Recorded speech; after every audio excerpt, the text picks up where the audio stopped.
Sur les réseaux sociaux, à chaque nouvelle journée son challenge, et TikTok ne déroge pas à la règle. Après le Wipe It Challenge, le BuzzFeed Challenge, voici un challenge plus sulfureux, le Silhouette Challenge. Put your head on my shoulder.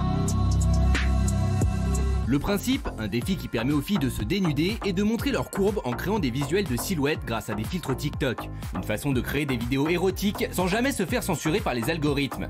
Un challenge qui fait un véritable carton. Ces dernières heures, des milliers de jeunes s'exhibent donc en ombre chinoise, sur un fond rougeâtre et une musique sensuelle. Sauf que voilà, si cela peut paraître bon enfant, le public de cette application est surtout constitué de jeunes internautes de 10 à 14 ans. Des jeunes qui regardent des contenus pour le moins inadaptés et qui sont parfois les auteurs de ces vidéos déplacées pour des jeunes gens de leur âge. Alors, Silhouette Challenge, êtes-vous choqué par ce challenge jugé trop sexy?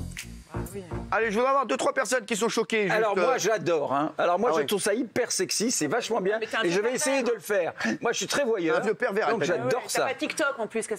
Géraldine, qu'est-ce que tu dis? T'as pas TikTok, donc déjà, c'est pas pour toi. Comment tu sais, toi? Bah parce que t'es beaucoup trop vieux. Mais il a des TikTok, lui, il a pas TikTok. Il a des TikTok dans sa poche, lui, c'est pour les jeunes filles, les jeunes garçons. C'est très bien que la plupart du temps sont mineurs. Vous en avez parlé ici même. Bien sûr. Qu'il y a plein de gens qui restent, qui sont après, qui rentrent en contact avec vous. C'est un bonbon, celui-là, sors-moi.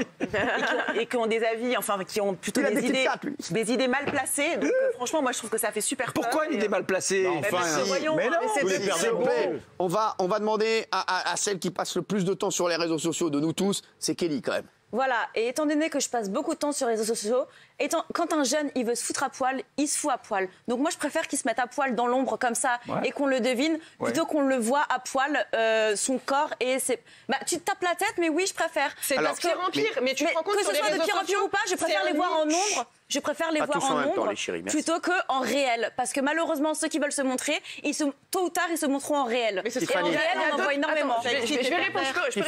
Il y a d'autres tendances, comme le boob showing, c'est-à-dire qu'il faut montrer sa poitrine. C'est une autre tendance qui émerge aussi. On parle de ça. C'est la même chose. C'est la même chose. Il y a le invisible filter. C'est on se met à poil, juste on se met flouté devant. Là, c'est encore une déclinaison de ça. C'est dangereux. C'est un IA pervers, c'est un IA pédophile. Les vidéos ne sont pas filtrées, c'est prouvé. Et aujourd'hui, on les invite. Ils n'ont pas besoin de ça pour se mettre à poil. Hein. Allez-y, mettez-vous à poil. Vous allez avoir plus de followers et c'est ça que tu encourages. Mais non, j'aimerais qu'on ait la voix de la sagesse. La voix de la sagesse. Non, pas vous, Isabelle. Je n'ai pas dit la dent de sagesse. J'ai dit la voix de la sagesse. Nicolas Pernikov. Alors, on revient en arrière parce qu'il y a 3 semaines, on a fait une émission.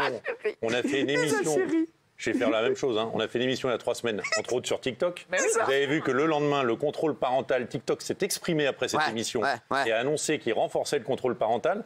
Là, je suis désolé, hein, je suis pas un vieux con, mais on dirait une vitrine. On dirait une vitrine d'Amsterdam. Allez mecs, donc à un moment donné, on a peur pour nos enfants, mais vous savez très bien que derrière il n'y a aucun contrôle. Donc tout le monde on sait ce que vous allez faire à Amsterdam. Hein, quand tu nous dis je vais à Amsterdam, pour voir des formats télé, on sait qu'il est plus en vitrine. Cyril, non mais 2 secondes. Non, mais il dit des choses graves. Il dit on va être exposé à ça. Mais est-ce que tu es au courant qu'il y a des trucs porno qui sont déjà exposés? Bien sûr. Mais moi, je préfère que les enfants ils voient des trucs comme ça que des sites porno sur Instagram. S'il vous plaît, Guillaume Janton. Mais bien sûr, les enfants ils ont des sites porno sur Instagram. Le gentil Janton. Les jeunes, ils se mettent pas à poil parce qu'ils ont envie de le faire. C'est parce qu'il y a une dictature sur les réseaux sociaux qui est mathématique. Plus vous postez des contenus sexy, plus vous avez de likes. Donc comme il y a plein de jeunes et malheureusement des mineurs qui veulent à tout prix exister, avoir des likes, alors que par ailleurs ça ne sert à rien sur Instagram, ils se sont obligés de poser de manière dénudée. C'est pour ça que je préfère les voir cachés. Ça développe inconsciemment. C'est-à-dire que se mettre à poil, c'est valorisant socialement, c'est horrible. Mais pourquoi tu réponds pas à ce que je te dis? C'est ce que tu dis. Tu dis de toute façon, ils se mettent à poil. C'est les réseaux sociaux. C'est les réseaux sociaux qui les forcent à se mettre à poil. Il faut dire aux gens que c'est nul de faire ça. Allez, Gilles Verdès, très vite. C'est justement parce que c'est caché, Kelly, que c'est très dangereux. C'est désinhibant pour les jeunes. C'est une érotisation du corps des jeunes. Mais j'ai regardé, c'est une érotisation dangereuse du corps des jeunes. Ça va les désinhiber. Ils vont se montrer parce qu'ils sont en toute impunité. Ceux qui font ça sont déjà à poil. Mais non, ils sont pas déjà à poil. Non, ils sont pas déjà à poil. S'il vous plaît, on regarde le sondage. On va passer au transfert de historique domicile. Oui, 68%. Voilà, les gens sont choqués à 68% et non à 32%. Et ben voilà, vous l'avez bien dans le cucululu.